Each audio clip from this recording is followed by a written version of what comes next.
KTV Originals।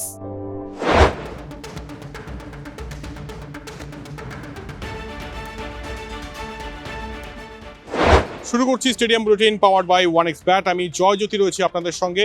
এই মুহূর্তে Eden গার্ডেন্সে রয়েছি। আর আগামীকাল মহারণ, একদিকে কলকাতা নাইট রাইডার্স এবং অপরদিকে রয়্যাল চ্যালেঞ্জার্স বেঙ্গালুরু। একটি দল পয়েন্ট টেবিলে দ্বিতীয় স্থানে রয়েছে এবং অপর দল একদম শেষে রয়েছে। তবে তা সত্ত্বেও টিকিটের চাহিদা কিন্তু তুঙ্গে। টিকিটের চাহিদা কেন তুঙ্গে সেটা নতুন করে বলে দিতে হবে না। তার একটাই কারণ, সেটা হচ্ছে বিরাট কোহলি। বিরাট কোহলি দুরন্ত ফর্মে রয়েছেন এবারের আইপিএলে এবং আগামীকালও কিন্তু রাঙিয়ে দিতে চাইবেন বিরাট কোহলি।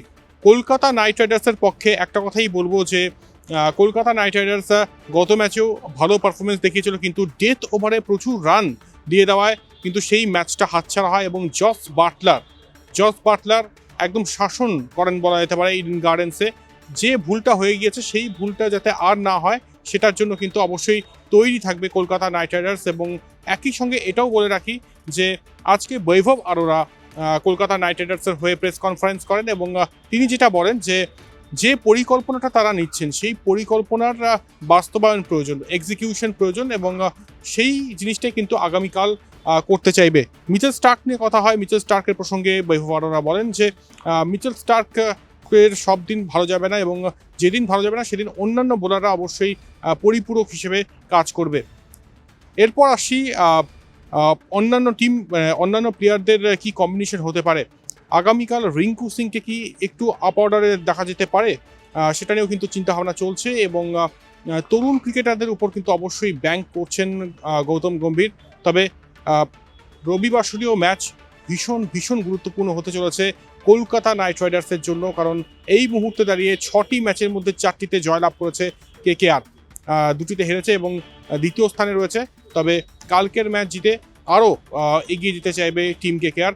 অপরদিকে দীনেশ কার্তিক ব্যাঙ্গালোরের হয়ে প্রেস কনফারেন্স করেন এবং তিনি একটা কথাই বলেন যে এখনও তারা বিশ্বাস রাখেন যে তারা ভালো কিছু করতে পারবেন এই আইপিএলে। খুব একটা ভালো ছন্দে নেই ব্যাঙ্গালোর ক্রিকেটাররা, যদিও দীনেশ কার্তিক ভালো কিছু নক খেলেছেন এবং নিজের বিশ্বকাপ খেলার মনোবাঞ্ছা বাসনাটাও কিন্তু আজ ব্যক্ত করলেন। আমরা জানি টি-20 ওয়ার্ল্ড কাপ রয়েছে জুন মাসে এবং সেই ওয়ার্ল্ড কাপে নিজেকে দেখতে চান অবশ্যই দীনেশ কার্তিক।